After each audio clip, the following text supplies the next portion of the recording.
The wicked stepmother. The harmattan wind blew fiercely, dust swirling in the air as Chima and Obinna sat outside their father's grand compound in Onitsha. Life had been simple before their mother died. Though their father, Nedi, was a strict businessman, he had always been fair and protective of his sons. But everything changed when Ifeoma entered their lives. At first, she was kind, bringing them food and calling them my sons, but Chima, sharp-minded and observant, saw through her pretense. The way her eyes lingered on their father's wealth, the fake smiles that never reached her heart, she was a woman with a plan. It started subtly. Ifeoma would complain to Nedi about little things. "Nedi, your sons are becoming wild. No discipline."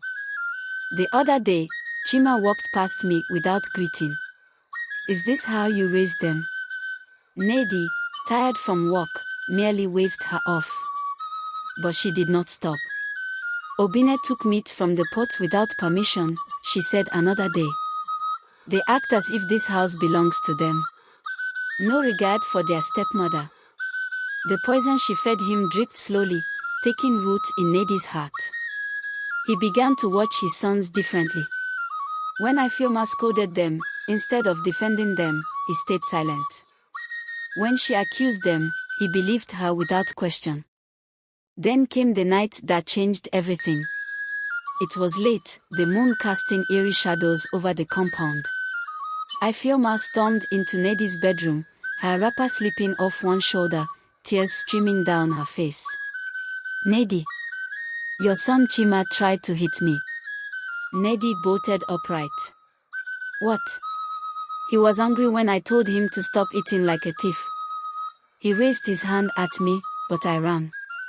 Chima, who had been asleep, woke up to the sound of his father's furious voice. "Chima, come out here." He stumbled out, confused, as his father glared at him. "Papa, what is it? How dare you raise your hand at my wife?" Chima's heart pounded. "Papa, I would never." "Shut up," Nedi roared.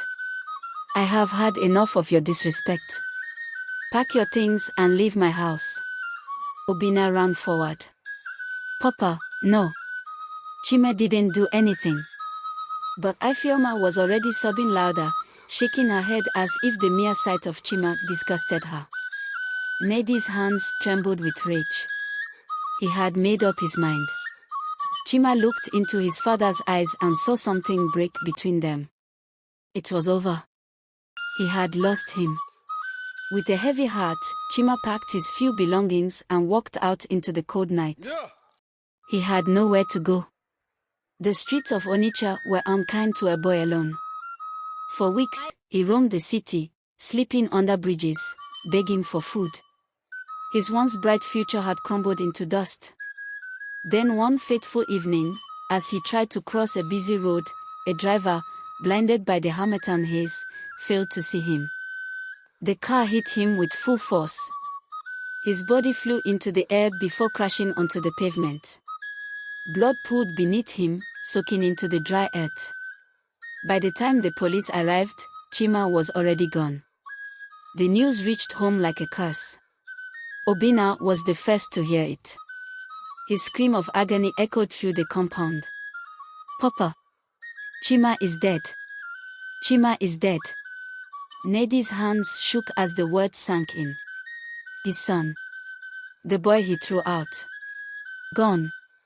Rushing to the mortuary, he pushed past the attendants and fell to his knees beside Chima's lifeless body. The same hands he had once held as a baby now lay cold and stiff. "Chima, my son. Forgive me." But the dead do not hear apologies. Ifeoma stood in the background, arms folded. No tears. No regret. That night, Nedi could not sleep. The image of his son's body haunted him. And for the first time, he turned to Ifeoma with new eyes. You did this," he whispered. He shrugged. "He was never mine." Nedi's heart shattered. He had been a fool. He had destroyed his own blood for a woman who cared nothing for him. and Obina. He never forgave. When he buried his brother, he made a silent vow. He would never let Ifeoma destroy him too.